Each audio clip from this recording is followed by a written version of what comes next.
Je reviens sur la question de la sensorialité. Les personnes qui sont très obnubilées par la propreté, par la santé, ont en contrepartie un certain lâcher-prise en ce qui concerne la parole.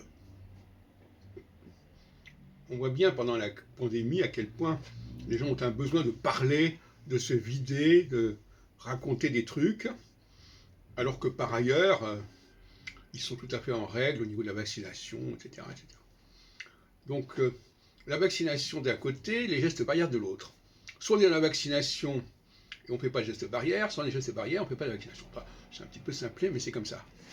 Et alors, ce que je voudrais dire, c'est que, d'une certaine manière, il y a une transposition intéressante dans le langage courant. Alors, je reprends un terme de Macron, quand il dit « j'ai envie d'emmerder certaines personnes ». Emmerder, ici, c'est au sens figuré.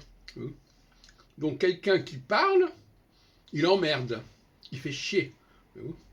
Donc, on passe du registre de l'auditif et de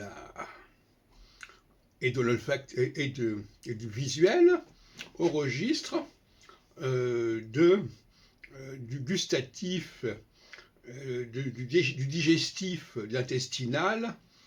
Voilà, donc il y a une espèce de basculement comme ça qui se produit et qui est retenu par le langage, qui prouve bien que, effectivement, nous avons là une dualité fondamentale qui, par certains côtés, mais ça c'est encore à vérifier, pourrait correspondre aussi à une dualité masculin-féminin. Mais ça, c'est pas du tout certain.